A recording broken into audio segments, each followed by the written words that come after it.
عزم آہن defence pod cost میں خوش آمدید۔ یہ ایک اے آئی سے تیار کردہ سفر ہے جو حسن شہزاد انور کی تحقیق اور تحریروں سے تقویت یافتہ ہے، جو ایک پروجیکٹ مینجمنٹ کنسلٹنٹ، طویل مدتی سرمایہ کار اور پاکستان کی دفاعی صلاحیتوں پر یقین رکھنے والے ہیں۔ یہاں ہم دفاع، حکمت عملی اور جیو پالیٹکس کی پیچیدہ دنیا کو ہر ایک کے لیے واضح، قابل عمل بصیرت میں ڈیکوڈ کرتے ہیں۔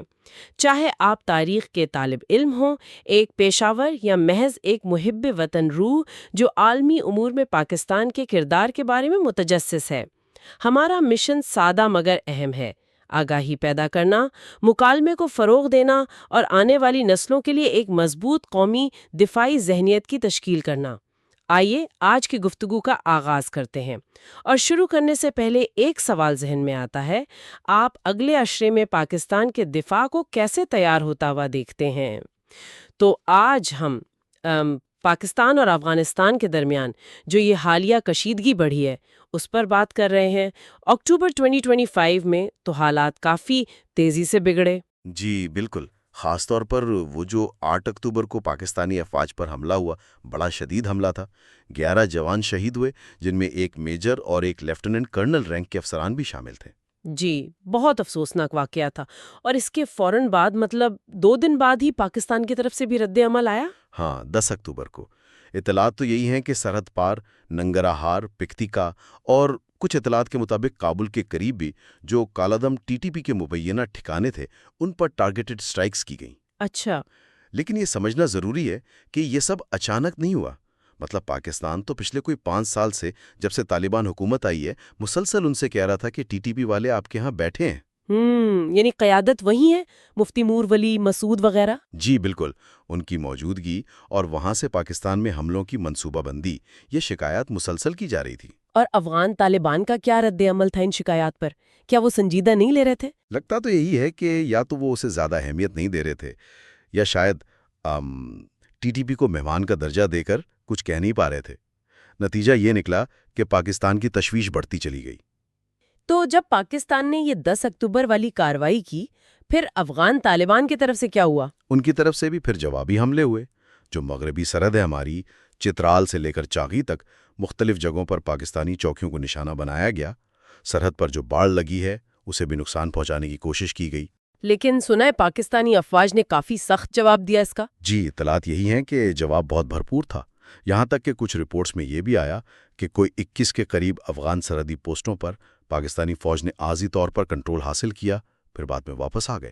اچھا، کنٹرول بھی حاصل کیا؟ جی، اور خاص طور پر وہ جو چمن کے سامنے اسپین بولدک میں عصمت اللہ قرارگاہ ہے، اس کی تباہی کی خبریں، اور پاکستان نے اس کی ڈرون فوٹیجز بھی جاری کی۔ یہ طالبان کے لیے ایک بڑا فوجی اور علامتی نقصان سمجھا جا رہا ہے۔ تو یہ تو کافی سنجیدہ صورتحال بن گئی تھی۔ جی، اور اس پر سمیع یوسفزئی صاحب نے بھی افغان ذرائع سے لکھا کہ شاید طالبان کا اپنا اندازہ غلط ہو گیا۔ وہ شاید صرف ایک محدود سی کارروائی کر کے اپنی عوام کو دکھانا چاہتے تھے کہ ہم جواب دے رہے ہیں۔ اچھا، مطلب صرف دکھاوے کی کارروائی کا ارادہ تھا؟ شاید، لیکن وہ کہہ سکتے ہیں کہ بات ہاتھ سے نکل گئی اور ان کا اپنا نقصان زیادہ ہو گیا، مس کیلکولیشن ہو گئی۔ اسی دوران ایک اور عجیب بات ہوئی۔ وہ افغان وزیر خارجہ ملا متقی وہ بھارت چلے گئے اور وہیں سے پاکستان کو دھمکیاں دے رہے تھے۔ جی، یہ بھی ایک غیر معمولی بات تھی۔ ایک تو دورہ طویل تھا، اور پھر کسی تیسرے ملک میں بیٹھ کر اپنے پڑوسی ملک کے خلاف اس قسم کی بیان بازی کرنا، یہ سفارتی آداب کے بھی خلاف سمجھا جاتا ہے۔ تو یہ تو ہوئی حالیہ کشیدگی، لیکن آپ کہہ رہے تھے کہ اس کی جڑیں گہری ہیں تاریخ میں۔ جی بالکل، یہ مسئلہ صرف آج کا یا پچھلے چند سال کا نہیں ہے۔ اس کی جڑیں ہمیں کم از کم 150 سال پیچھے لے جاتی ہیں، یعنی ڈیورنڈ لائن تک۔ ڈیورنڈ لائن 1993 والی؟ جی، 1893 میں برطانوی ہند اور اس وقت کے افغان امیر عبد الرحمان خان کے درمیان یہ معاہدہ ہوا۔ اس کا بنیادی مقصد تھا روسی سلطنت جو جنوب کی طرف بڑھ رہی تھی، اس کے اور برطانوی ہند کے بیچ ایک بفر، ایک حد قائم کرنا۔ لیکن اس لائن نے تو بہت کچھ تقسیم کر دیا، قبائل، خاندان، بازار۔ بالکل، اور یہی وجہ ہے کہ افغانستان نے کبھی بھی اس لائن کو پوری طرح دل سے تسلیم نہیں کیا۔ امیر عبد الرحمان سے لے کر آج تک یہ ایک متنازع معاملہ رہا ہے۔ تو جو ملا متقی نے حال میں کہا کہ سرحد پر بات چیت ہونی چاہیے، کیا اس کا مطلب بھی یہی ہے کہ وہ سرحد کو بدلنا چاہتے ہیں؟ کچھ تجزیہ کار تو اس کو اسی تناظر میں دیکھتے ہیں کہ شاید وہ خواہش اب بھی موجود ہے، جبکہ پاکستان کا موقف واضح ہے۔ وہ بطور جانشین ریاست اس بین الاقوامی سرحد کو تسلیم کرتا ہے۔ اور یہ تنازع تو 1947 سے ہی شروع ہو گیا تھا، جب افغانستان نے اقوام متحدہ میں پاکستان کی رکنیت کی مخالفت کی تھی۔ جی بالکل، پشتونستان کے نام پر۔ پھر 1955 میں اور 1960-61 میں باجوڑ میں جو کشیدگی ہوئی، وہ بھی اسی سلسلے کی کڑیاں ہیں جو سرحد پار پناہ گاہوں کے مسئلے کی طرف اشارہ کرتی ہیں۔ ایک اور بات جو اکثر طالبان کی طرف سے کہی جاتی ہے، وہ دھمکی کہ پاکستان برطانیہ، روس، امریکہ کا حشر یاد رکھے۔ یہ سلطنتوں کا قبرستان والی بات یہاں کیسے لاگو ہوتی ہے؟ دیکھیں، یہ نعرہ بڑا پرکشش ہے، گریو یارڈ آف ایمپائرز، لیکن موازنہ میرے خیال میں درست نہیں۔ برطانیہ، روس، امریکہ یہ طاقتیں افغانستان پر قبضہ کرنے آئی تھیں۔ ان کا مقصد وہاں حکومت کرنا تھا۔ ٹھیک۔ ان کا وہاں سے جانا تو طے تھا۔ پاکستان کا مقصد افغانستان پر قبضہ کرنا نہیں ہے۔ پاکستان کا مقصد اپنی سرزمین پر ہونے والی دہشت گردی ہے، جسے وہ روکنا چاہتا ہے۔ یہ ایک بنیادی فرق ہے۔ تو پہلی اینگلو افغان جنگ میں جو ڈاکٹر برائیڈن والی کہانی ہے، وہ یہاں پر فٹ نہیں بیٹھتی؟ وہ ایک الگ تاریخی واقعہ ہے۔ اس کے بعد انگریزوں نے جوابی کارروائی بھی کی تھی۔ تاریخ تو فتوحات اور شکستوں کا سلسلہ ہے۔ خود افغانستان کی تاریخ دیکھیں، یونانیوں سے لے کر امریکیوں تک بیرونی طاقتوں کا اثر و رسوخ رہا ہے۔ اور جو افغان حکمران گزرے ہیں، جیسے محمود غزنوی یا احمد شاہ ابدالی، جی، ان کی شہرت زیادہ تر ہندوستان پر حملوں کی ہے۔ انہیں جہاں سوزد تو کہا جا سکتا ہے، جہاں بان شاید نہیں۔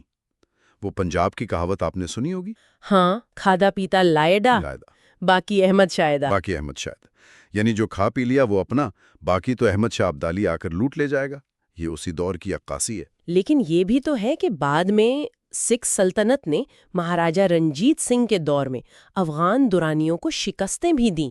نوشہرہ جمرود کی لڑائیاں۔ بالکل، ہری سنگھ نلوا کا نام تو افغانوں کے لیے ایک خوف کی علامت بن گیا تھا، اور سکھوں کا مقصد بھی اپنی سلطنت کا دفاع تھا، افغانستان پر قبضہ کرنا نہیں۔ صحیح۔ اچھا، اب تھوڑا اور قریب آتے ہیں۔ 70 کی دہائی، سردار داؤد کا دور۔ جی، داؤد خان نے پشتون قوم پرستی کو بہت ہوا دی۔ اس کے جواب میں پاکستان نے اس وقت کے افغان اسلام پسندوں جیسے گلبدین حکمت یار، برہان الدین ربانی، ان کی حمایت شروع کی۔ اور پھر 1979 میں سوویت یونین آ گیا افغانستان میں۔ جی، اور پاکستان امریکہ کا فرنٹ لائن سٹیٹ بن گیا۔ مجاہدین کی تربیت، اسلحہ، سب پاکستان کے ذریعے ہوا۔ اس جنگ میں سوویت یونین تو چلا گیا، لیکن پاکستان کو اس کی کیا قیمت چکانی پڑی؟ بہت بھاری قیمت۔ مہاجرین کا ایک سیلاب آیا، لاکھوں کی تعداد میں۔ کلاشنکوف کلچر آیا، منشیات کا پھیلاؤ ہوا، اور سب سے بڑھ کر وہ نظریات جو جہاد کے نام پر پروان چڑھے، وہ ہمارے معاشرے میں بھی سرایت کر گئے۔ جسے ہم اسٹریٹجک ڈیپتھ سمجھ رہے تھے، وہ ایک طرح سے اسٹریٹجک کیوس یعنی تصویراتی افراتفری میں بدل گیا۔ اسٹریٹجک کیوس دلچسپ اصطلاح ہے۔ سوویت یونین کے نکلنے کے بعد 90 کی دہائی میں افغانستان میں خانہ جنگی شروع ہو گئی۔ مجاہدین آپس میں لڑ پڑے، شمالی اتحاد ایک طرف، طالبان دوسری طرف۔ اور پاکستان نے طالبان کی حمایت کی۔ جی، ابتدا میں پاکستان نے طالبان کی حمایت کی، اس امید پر کہ شاید یہ افغانستان میں امن لے آئیں گے، استحکام ہوگا، وسطی ایشیا تک تجارتی راستے کھلیں گے۔ 1996 میں طالبان نے کابل پر قبضہ کر لیا۔ اور پھر آ گیا 9/11، جس نے سارا نقشہ ہی بدل دیا۔ بالکل، پاکستان امریکہ کا اتحادی بن گیا۔ افغانستان میں طالبان حکومت کا خاتمہ ہوا، لیکن جنگ ختم نہیں ہوئی۔ وہ جنگ، وہ شورش پاکستان کے قبائلی علاقوں میں منتقل ہو گئی۔ اور وہیں سے پھر تحریک طالبان پاکستان یعنی TTP بنی 2007 میں۔ جی، 2007 میں TTP کا باقاعدہ ظہور ہوا۔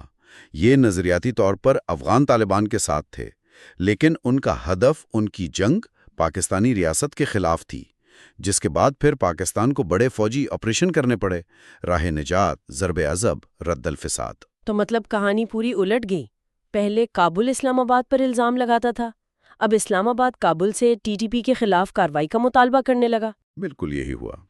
اور اسی دوران پاکستان نے وہ سرحد پر باڑ لگانے کا بہت بڑا پروجیکٹ شروع کیا، تقریباً 2600 کلومیٹر طویل باڑ، جو اب اطلاعات کے مطابق 98% مکمل ہو چکی ہے۔ اچھا، پھر اگست 2021 میں امریکی نکل گئے، طالبان واپس کابل میں آ گئے۔ اس کے بعد پاکستان میں حملوں کا کیا ٹرینڈ رہا؟ حملوں میں خاص طور پر ٹی ٹی پی کے حملوں میں بہت زیادہ تشویشناک حد تک اضافہ ہوا۔ پاکستان نے بار بار کابل سے کہا کہ ٹی ٹی پی کو لگام ڈالیں، ان کو اپنی سرزمین استعمال نہ کرنے دیں۔ اور کابل کا جواب؟ کابل یا تو انکار کرتا رہا یا پھر یہ کہا کہ یہ تو آپ کے اپنے شہری ہیں، یہ آپ کا مسئلہ ہے۔ وہ تسلیم نہیں کر رہے تھے کہ ٹی ٹی پی کو ان کی سرزمین سے سپورٹ مل رہی ہے۔ یہیں پر وہ نظریاتی جڑوں والی بات آتی ہے جس کا ذکر کچھ تجزیہ کار جیسے جاوید احمد غامدی صاحب پہلے سے کر رہے تھے۔ جی بالکل، غامدی صاحب کافی عرصے سے یہ متنبع کر رہے تھے کہ آپ اگر مذہبی بنیادوں پر صرف اس لیے کہ کوئی گروہ اسلام کا نام لیتا ہے پڑوس میں اس کی حکومت کی حمایت کریں گے تو یہ چیز پلٹ کر آپ کے لیے ہی مشکلات پیدا کرے گی۔ ان کا بنیادی نقطہ کیا تھا؟ ان کا نقطہ یہ تھا اور ہے کہ ٹی ٹی پی اور افغان طالبان، ان دونوں کی بنیادی فکر، بنیادی نظریہ ایک ہی ہے۔ وہ کیا ہے؟ اللہ کے دین کا غلبہ، شریعت کا نفاذ اور اس کے لیے طاقت کا استعمال۔ یہ نظریہ قومی ریاست کی سرحدوں کو نہیں مانتا۔ اچھا، تو یہ بالکل منطقی نتیجہ تھا کہ جب انہیں افغانستان میں کامیابی ملی تو اگلا ہدف ان کی نظر میں پاکستانی ہوگا، کیونکہ نظریہ تو وہی ہے۔ تو یہ جو تفریق کی جاتی تھی کہ یہ اچھے طالبان ہیں وہ برے طالبان ہیں، یہ ایک طرح کی غلط فہمی تھی؟ غاندھی صاحب کے تجزیے کے مطابق یہ بالکل غلط فہمی بلکہ خود فریبی تھی۔ یہ ایک ہی نظریاتی گروہ تھا۔ جب وہ افغانستان میں لڑ رہے تھے تو پاکستان کے مفاد میں تھا، پاکستان نے مدد کی۔ جب وہ پاکستان کے خلاف ہوئے تو وہ اب بھی اپنے اسی نظریے پر قائم ہیں۔ تو ان پر احسان فراموشی کا الزام لگانا؟ غامدی صاحب کہتے ہیں کہ یہ الزام درست نہیں، وہ تو اپنے نظریے پر چل رہے ہیں۔ غلطی ہماری اپنی سمجھ اور پالیسی کی تھی۔ ہم نے یہ سمجھا ہی نہیں کہ اس نظریے کا منطقی نتیجہ کیا نکلے گا۔ اسی سلسلے میں وہ جو کچھ علماء پر حملے ہوئے پاکستان میں، جیسے مولانا حامد الحق یا مفتی منیر شاکر، کیا یہ بھی اسی نظریاتی الجھن کا نتیجہ ہے؟ جی، یہ بھی ایک اہم نکتہ ہے۔ غامدی صاحب وضاحت کرتے ہیں کہ جب وہی علماء جنہوں نے ایک زمانے میں یہ فکر پڑھائی تھی، اب جب وہ پاکستان میں اس فکر کے اطلاق سے روکتے ہیں تو ان جنگجوؤں کی سمجھ میں نہیں آتا کہ آخر فرق کیا ہے۔ افغانستان میں ٹھیک، پاکستان میں غلط، کیوں؟ جب آپ دلیل سے نہیں روک پاتے تو پھر طاقت کا استعمال ہوتا ہے، یعنی پھر ان علماء کو بھی نشانہ بنایا جاتا ہے جو ان کے راستے میں رکاوٹ بنتے ہیں۔ یہ ایک بہت ہی خطرناک صورتحال ہے۔ یہ واقعی پیچیدہ صورتحال ہے۔ اچھا، اس میں ایک اور پہلو ہے، وہ ہے افغان مہاجرین کا۔ دہائیوں سے لاکھوں کی تعداد میں افغان پاکستان میں رہ رہے ہیں۔ جی، یہ بھی ایک بہت بڑا اور حساس معاملہ ہے۔ کبھی ان کی تعداد 28 لاکھ تک بھی رہی ہے۔ ان کی کئی نسلیں پاکستان میں پلی بڑھی ہیں۔ اب جو غیر قانونی طور پر مقیم افراد کو واپس بھیجنے کی مہم چل رہی ہے، ہاں، اس پر کافی باتیں ہو رہی ہیں، انسانی حقوق کے حوالے سے بھی۔ بالکل۔ دیکھیے، مہاجرین کا مسئلہ دو دھاری تلوار ہے۔ ایک طرف انسانی ہمدردی اور ذمہ داری ہے، دوسری طرف ملکی سلامتی اور قانون کی عملداری کا سوال ہے۔ ضرورت ایک ایسی متوازن پالیسی کی ہے جو قانونی تقاضوں کو بھی پورا کرے، سلامتی کے خدشات کو بھی مد نظر رکھے اور انسانی وقار کو بھی مجروح نہ ہونے دے۔ یہ بہت مشکل کام ہے۔ اور یہ مسئلہ صرف پاکستان اور افغانستان کا ہی نہیں رہا، اب پورا خطہ اس میں ملوث لگتا ہے۔ بھارت، چین، روس، ایران، سب کے اپنے مفادات ہیں۔ یقیناً ہر ملک اس صورتحال کو اپنے زاویے سے دیکھ رہا ہے۔ بھارت چاہے گا کہ کابل میں اس کا اثر و رسوخ ہو تاکہ پاکستان پر دباؤ رہے۔ چین اپنے بیلٹ اینڈ روڈ منصوبے اور سنکیانگ کی سیکیورٹی کے لیے افغانستان میں استحکام چاہتا ہے۔ اور روس کو خطرہ ہے کہ ISI کے یا داعش خراسان مضبوط ہو کر وسطی ایشیا میں نہ پھیل جائے۔ ایران کے اپنے مسائل ہیں، مغربی سرحد، پانی کے حقوق کا تنازع، افغانستان میں شیعہ ہزارہ کمیونٹی کے حقوق۔ امریکہ کا کیا کردار ہے اب؟ وہ تو نکل گئے ہیں۔ امریکہ اب اوور دا ہورائزن یعنی دور سے نگرانی کی پالیسی پر عمل پیرا ہے۔ ڈرون وغیرہ سے نظر رکھتے ہیں لیکن براہ راست مداخلت سے گریزاں ہیں۔ تو یہ ایک بہت ہی کثیر الجہدی کھیل بن چکا ہے۔ ڈیورنٹ لائن پر چلنے والی ہر گولی کی گونج واقعی کئی دارالحکومتوں میں سنی جاتی ہے۔ تو ان تمام پیچیدگیوں کو دیکھتے ہوئے پاکستان کے پاس آپشنز کیا ہیں؟ کیا حکمت عملی ہو سکتی ہے آگے کے لیے؟ دیکھیے، مختلف ذرائع اور تجزیہ کار کئی ممکنہ راستوں کی نشاندہی کرتے ہیں۔ ایک تو ہے جسے فعال دفاع یا پرو ایکٹیو ڈیفense کہہ سکتے ہیں، اور ساتھ میں اسمارٹ بارڈر مینجمنٹ، اس کا کیا مطلب ہے؟ یعنی سرحد پر جو باڑ ہے اسے مزید مؤثر بنانا، sensors, drones, intelligence, biometric control, تاکہ دراندازی کو روکا جا سکے۔ دوسرا آپشن ہے پریسیژن کمپیلنس، پریسیژن کمپلائنس یعنی اگر سرحد پار سے کوئی حملہ ہوتا ہے تو اس کا جواب دیا جائے، لیکن بہت نپا تلا، صرف ان ٹھکانوں کا نشانہ بنایا جائے جو براہ راست خطرہ ہیں، فوری کارروائی ہو، اس کا ثبوت بھی ہو، اور وہ متناسب ہو، یعنی ڈسپروپورشنیٹ نہ ہو۔ مقصد پیغام دینا ہو، جنگ چھیڑنا نہیں۔ کچھ لوگ بفر زون کی بات بھی کرتے ہیں افغانستان کے اندر۔ افغانستان کے اندر جا کر کارروائی کرنا اس کے اپنے بہت سے خطرات ہیں، قانونی اور سفارتی پیچیدگیاں۔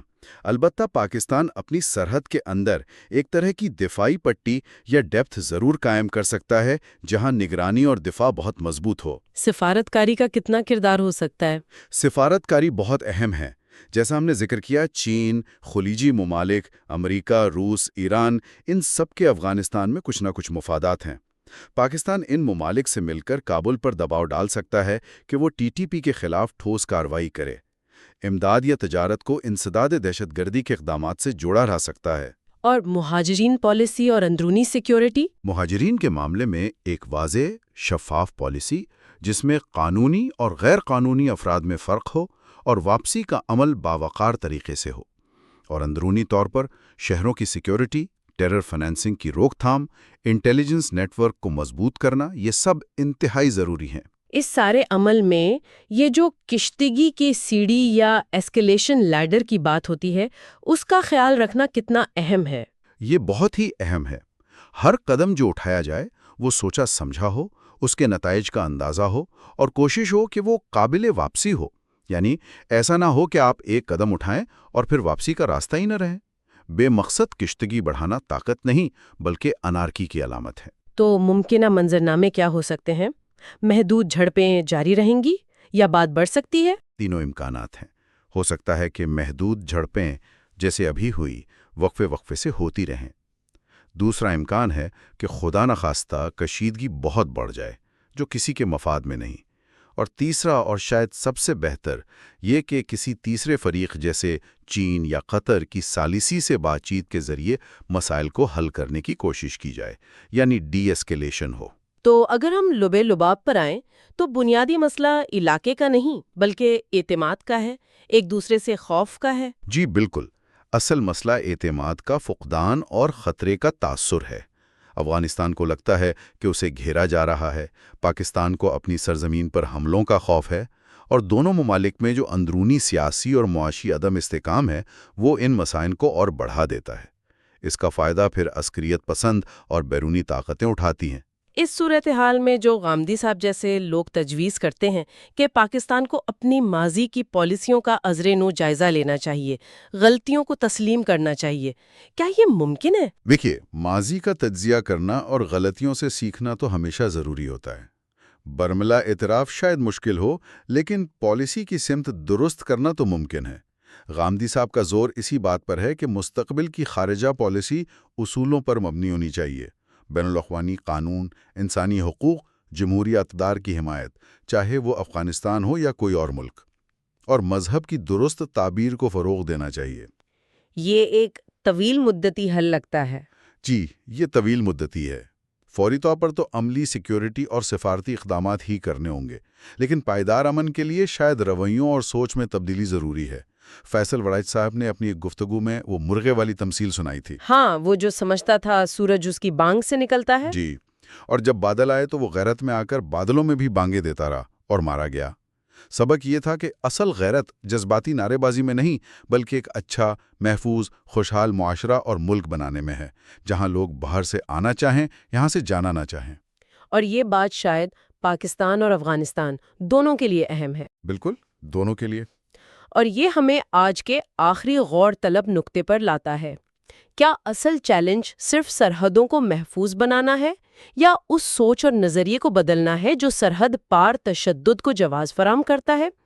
کیا خطے کے ممالک ماضی کے زخموں کو کھریدنے کے بجائے مستقبل کی مشترکہ تعمیر پر توجہ مرکوز کر سکتے ہیں؟ عزم آہن ڈیفنس پوڈ کاسٹ سننے کا شکریہ. سوچتے رہیں، باخبر رہیں اور مضبوط رہیں.